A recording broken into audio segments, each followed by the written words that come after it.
think it's safe to say that Interrail or Eurail, as you want to call it, and hostels and backpacking go one in one.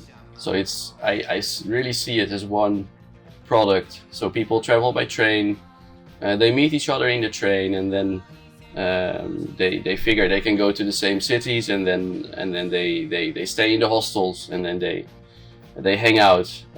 So this creates one big, I think, backpacking experience. No man to get to the other side. No to lay it on the line. Well, I wasn't there at the time, but but I think for Americans or for people outside of Europe coming to Europe and experiencing train travel, and for Interrailers inside of Europe, it meant that the whole continent opened up, and people were able to interact with each other. Cultures were interacting with each other, especially young people, because back then it was more for young people. Now it's for everybody, young and old. So it created so much interaction between people from Bulgaria and people from the Netherlands or the United Kingdom, different cultures. And then this also took away a lot of a lot of prejudices, I think, because if you watch your country on the news, you think twice if you know someone from that country, or if you share the beer with that person from this country. Like, oh, it's this is on the news, but there's a lot of nice people there. I know it's not only like that.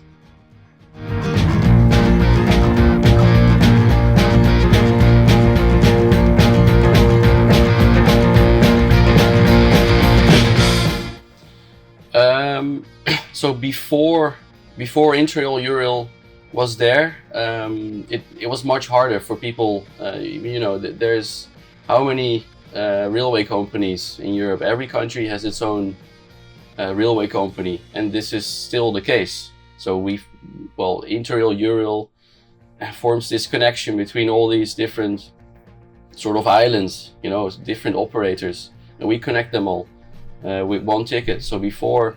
And it's still, if you don't buy an Interrail or Eurail ticket, it's quite complex to find out where to book it.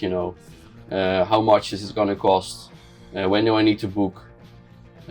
These questions also appear when you buy an Interrail or Eurail ticket. But still, you have one ticket in your hand, so you can go everywhere.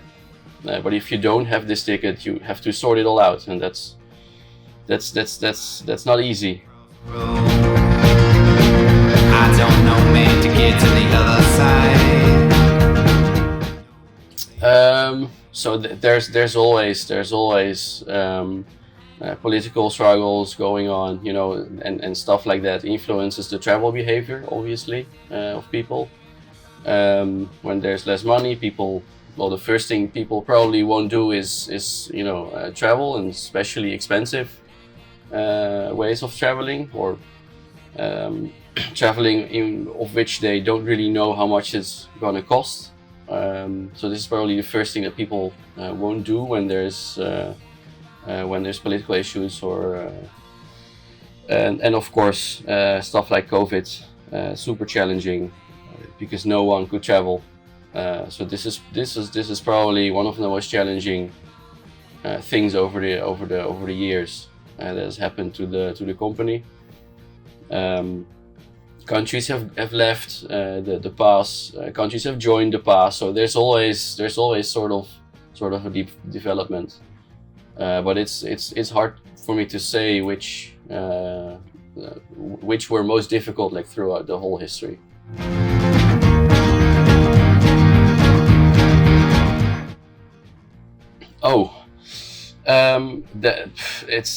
It's super important. It's of course it's especially appealing to young people.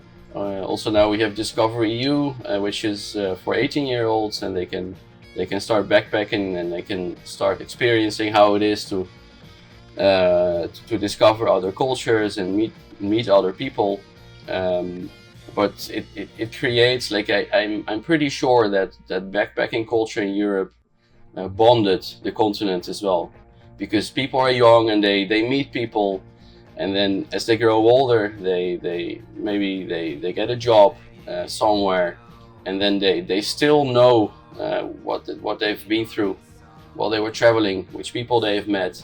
Maybe they make some professional connections as well. I feel the same. I've made so many connections in my life through backpacking, which is still benefiting me in my professional life as well, and also my personal life. So this is, it literally bonds the continent, I would say. Other side.